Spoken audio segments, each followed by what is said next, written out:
Breaking news coming in, ANN7 accesses Minister of Public Enterprises Lynn Brown's directive to Eskom. According to the directive, the minister asked the power utility to appoint a new CEO. The minister also urged the board to follow an open, competitive recruitment process. The instruction from Brown says the position of CEO must be advertised internally and externally as well. This is breaking news coming through this evening here on Newsroom Live. With regards to the Minister of Public Enterprises, Lynn Brown, her ANN7 is in possession of the directive to Eskom. According to that directive, the minister asked the power utility to appoint a new CEO. The minister also urged the board to follow an open, competitive recruitment process. The instruction from Brown says that position of CEO must be advertised both internally and externally as well. For the latest details now, we are joined by our resident political analyst, Mr. Sifiso Matlangu. Good evening to you, Sifiso. Just this directive seems to be clear following a transparent recruitment policy at Eskom. We spoke about this briefly this afternoon. What's your views? Hello, Abigail. Once again, I think the Minister, Lynn Brown, cannot be accused of underperforming. I think of everything she can be accused of, she cannot be accused of not doing her work. This is proof that she, in fact, did engage Mr. Ngubane and the board of Eskom to open the findings, to open the scope to find a group CEO. In fact, this letter proves that she did engage them, but it was the Eskom board that decided to hire Mr. Brian Molefe anyway. I feel that this is proof that it is in fact the Eskom board that has put Mr. Molefe's career on the line. This can greatly tarnish the image of Mr. Brian Molefe and the rest of his career, even as the great CEO that he is, can be tarnished and jeopardized.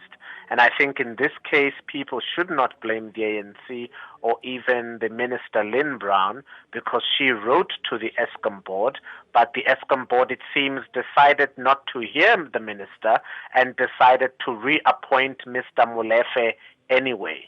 And then the President Zuma set up a commission. It was of 4 ministers. This IMC meant that the ministers got together to discuss the future of Eskom.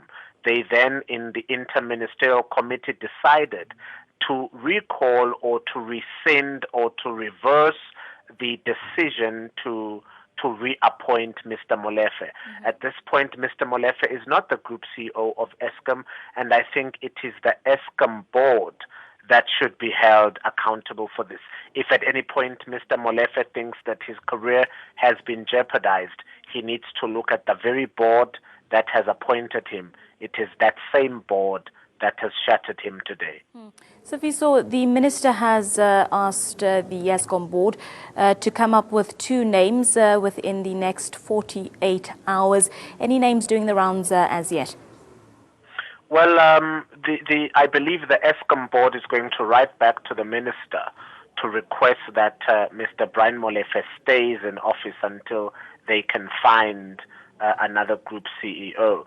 Although that cannot happen at this point because a very high-level delegation, an interministerial committee, has rescinded Mr. Molefe's reappointment. It means that this board has got to now find someone else. So that can be internally or externally. It means they can re-look at Mr. Gogo. We do know that at this point he is on leave. It's what they call extended leave.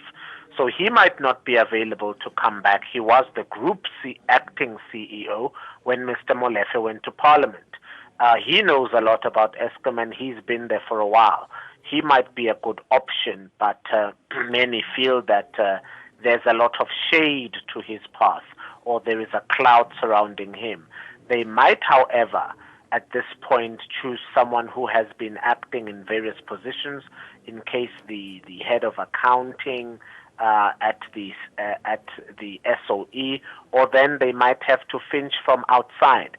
But I think the hours are very little. They've got to have someone by Friday afternoon. So it means if anybody has a good CV, they need to send it quickly, or else the Eskom board has got to poach someone else from another organization or find them within. But this has got to be done in no more than 24 hours. Well, let's leave it there for now. Sifiso, thank you very much for clarifying and giving us some updates there. That was ANN7's resident political analyst, Mr. Sifiso Matlangu, just giving us some further comment with regards to Minister Lynn Brown's directive to the Eskom board. This is with regards to the now resigned CEO, Brian Molefe. Stay tuned to ANN7. We are going to keep you up to date with the latest details and developments here.